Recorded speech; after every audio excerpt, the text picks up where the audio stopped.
Hello guys, welcome to my YouTube channel.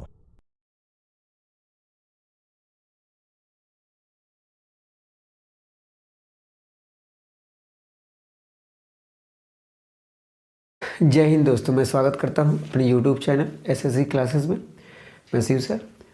तो quick class में मतलब जो हम क्विक रिवीजन कर रहे हैं, जो जल्दी जल्दी रिवीजन कर रहे हैं, उस क्लास में मैं फिर से लेकर आ रहा हूं। आपको पास्ट का आज कंप्लीट कर दूंगा, फिर अगले लेक्चर में आप देखेंगे कि फ्यूचर भी हो जाएगा। तो देखिए, रिवीजन मैंने एक वीडियो भी मतलब अपलोड करी है रिवीजन के बारे में कि रिवीजन क्या होता है और उसका क्या बेनिफिट होता है। और उससे पहले भी एक वीडियो मैंने बनाया था कैसे आपको प्रैक्टिस करनी है, क्या क्या चीज़ें करनी है, वो चीज़ हो गई। अब दूसरी बात ये है कि देखिए, जैसे आपने पूरी थियरी बहुत थोड़ा सा एक्सप्लेनेशन वाला चीज़ें आपने पढ़ रखा है, तो रिवीजन भी ज़रूरी है। तो रिवीजन के लिए आपको क्या चाहिए, या तो फिर आपने नोट बना रखा है, आपको उसे टर्न ओवर टर्न ऑफ करके आपने पढ़ लिया, बहुत अच्छा है। क्योंकि रिवीजन तो बहुत ही ज़रूरी है, बिना रिवीजन का कुछ नहीं होना। आप कितना भी पढ़ ली डालो, पूरा पूरा सिलेबस आप कंप्लीट कर डालो, लेकिन मुझे लगता है कि जब तक आप रिवीजन नहीं करते हो तब तक कुछ होना नहीं है।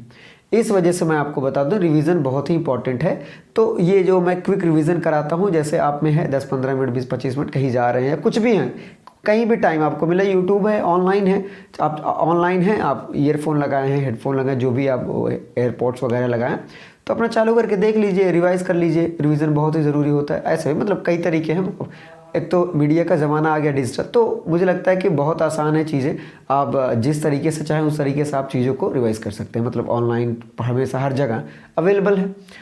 तो उस संदर्भ में आज मैं फिर से क्विक रिवीजन वाले सेशन को आगे बढ़ाते हैं। जैसे कि आज हमने कवर करना है पास्ट, बहुत ही शॉर्ट में, मैं बहुत ज़्यादा एक्सप्लेन नहीं करूँ। ये एक एकदम रिवीजन की तरह है कि पास्ट में उसका हेल्प यू अप क्या था, कैसे क्या क्या चीज़ें, कैसे कहाँ का यूज़ होता था, इंडेफिनिट में क्या है, उसमें ये यही चीज़ें हम डिस्कस करेंगे। तो आज फिर से हम लोग डिस्कस करने वाले हैं पास्ट के सभी फॉर्म्स को। जैसे कि पहला मैं आपको बता दूँ, इंडेफिनिट,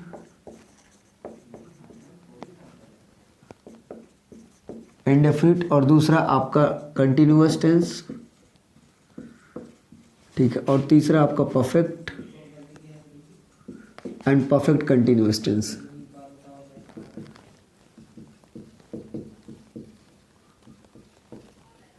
कंटिन्यूअस, ठीक।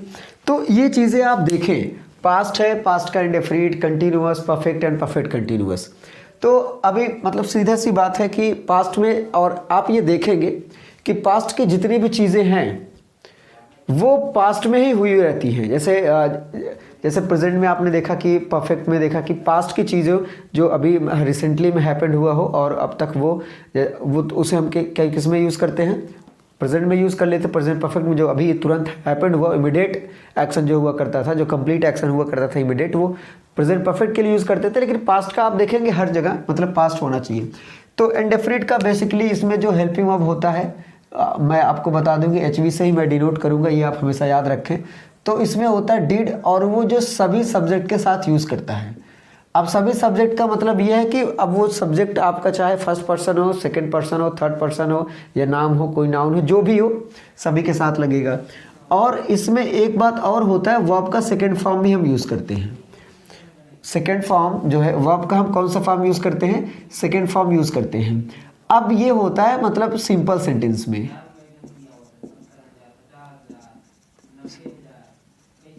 सिंपल सेंटेंस में आता है। अब आप सोचो कि ये देखिए, सिंपल सेंटेंस में होता है second form of the verb use किया जाता है सिंपल सेंटेंस में। अब आप देखिए, सिंपल सेंटेंस में कहीं ना कहीं आप देखेंगे तो नेगेटिव टर्म्स आ जाएंगे, लेकिन आप ये मान के चलें कि ये सभी जो डीड का यूज़ करते हैं वो हम निगेटिव से ले करके डबल इंटेरोगेटिव तक करते हैं, ठीक है। और इसका सिर्फ जिसमें निगेशन ना हो उसी में हम सेकेंड फॉर्म का यूज़ करते हैं। अब वो सब्जेक्ट चाहे जो हो, इसमें भी चाहे जो सब्जेक्ट हो, फर्स्ट हो, सेकंड हो, थर्ड हो, सिंगुलर हो, प्लरल हो, कोई भी हो, हालांकि बेसिकली सिंगुलर अगर प्लरल चाहे जो हो तो हम डिड का यूज़ करते हैं और ये यूज़ करते हैं। और अगर बात हम यूजेस की देख लें तो यूजेस का आप कह सकते हैं, पहला पॉइंट तो आप ये कह सकते हैं कि हम पास्ट में हुई चीज़ें, जैसे वन टाइम एक्शन को भी शो करने के लिए यूज़ करते हैं, ठीक है। मतलब पास्ट में ही अगर कुछ पास्ट में कोई चीज़ें हो गई हैं, कंप्लीटेड एक्शन इन पास्ट, उसमें भी हम क्या करते हैं यूज़, आप ये कह सकते हैं कि वन टाइम एक्शन को लिए भी आप यूज़ करते हैं, one time completed action, one time completed action in the past, ठीक। और दूसरा पॉइंट है कि और एक होता है frequent action. Frequent action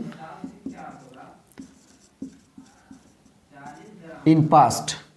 frequent action in past with adverb of time, या एडवर्ब ऑफ टाइम उसमें दिया हो या ना दिया हो, लेकिन आप यूज़ कर सकते हैं frequent action in the past. ठीक है, अब ये पास्ट में ही होगा। ठीक है, वो क्या हो, अब वन टाइम का मतलब ये है कि ऐसे वो कंप्लीट हो गया, वो शो नहीं करता कि रिवीजन बार बार हो।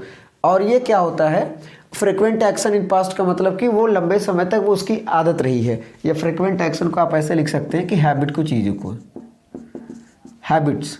ठीक है, habitual things in the past, जो एक हैबिट हुआ करती थी, रोज़ करने का जो आदत हुआ करता था वो। ठीक है, बहुत ही मतलब रिवीजन तो कर ही रहे हैं। और इसका HEV आपको पता ही है कि वॉज होता है एंड वर होता है। नोट में आपने करना ही क्या है कि वर्ब के साथ ING लगता है। ठीक है, वर्ब के साथ ING यूज़ होता है। और इसमें अगर यूज़ देखें तो ये होता है टेम्परेरी एक्शन के लिए। Temporary action for some time in the past, in the past. ठीक है, इन द पास्ट। तो आप ये समझो कि हमने क्या करना, कंटिन्यूअस हो गया, वॉज एंड वर हो गया, वर्ब में ING यूज होता है। ये टेम्परेरी एक्शन मतलब पास्ट में कुछ समय पहले जो एक्शन हुआ हो और कुछ समय के लिए वो टेम्परेरी में कंटिन्यू हो, तो उसके लिए हम यूज़ करते हैं कंटिन्यूअस। एक ज़्यादा एक्सप्लेनेशन के लिए आप वीडियोज़ को देख सकते हैं, पढ़ा हुआ है। तो ये है, इसके लिए यूज़ करते हैं। और परफेक्ट में आपको क्या करता है, कुछ समय पहले वो एक्शन क्या हो जाता है, कंप्लीट हो जाता है। इसमें जो HV होता है वो होता है हैड होता है। और ये सभी के लिए लगता है, सभी सब्जेक्ट के साथ आप यूज़ कर सकते हैं। और जो नोट में अक्सर हम लिखा करते हैं तो वो वर्ब का थर्ड फॉर्म लगेगा। और यूज़ की बात करें तो completed action in past before a certain time, before a certain time.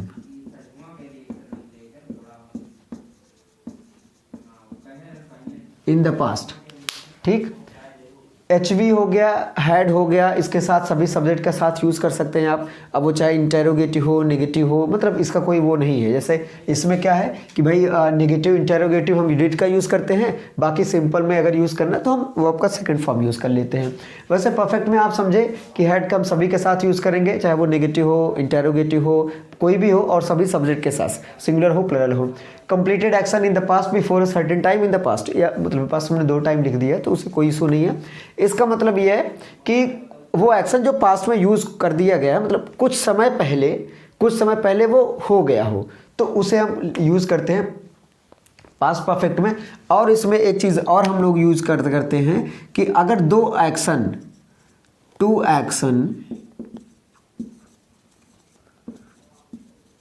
happened in past,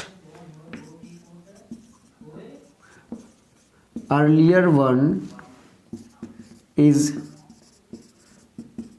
used in past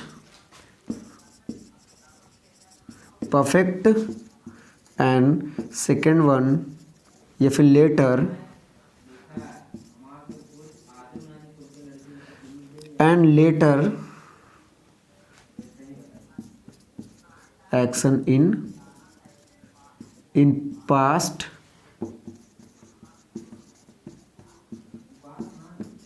indefinite। ठीक है, तो ये ऐसे यूज़ हुआ करता है। मतलब ये मैं आपको बता दें, गाड़ी में पहुंचने से पहले गाड़ी चल चुकी थी, तो ऐसे होते हैं। अब पास्ट परफेक्ट कंटिन्यूअस टेंस की बात कर लें तो ये भी होता है, एक ही है, हैड बीन, और जो नोट होता है वो होता है वर्ब में ING का यूज़ होता है। ठीक है, अब वर्ब में ING यूज़ हो गया। और अगर यूज़ की बात देखें, मतलब पॉइंट पहला देखें तो ये होता है कि प्रीवियस टाइम में, मतलब पास्ट में ऐसा एक्शन जो किसी एक पॉइंट से स्टार्ट हुआ हो और एक समय तक चलता रहा हो। मतलब कि an action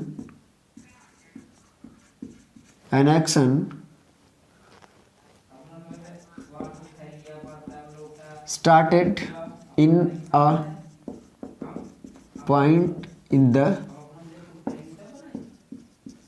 past. An action started in a point in the past and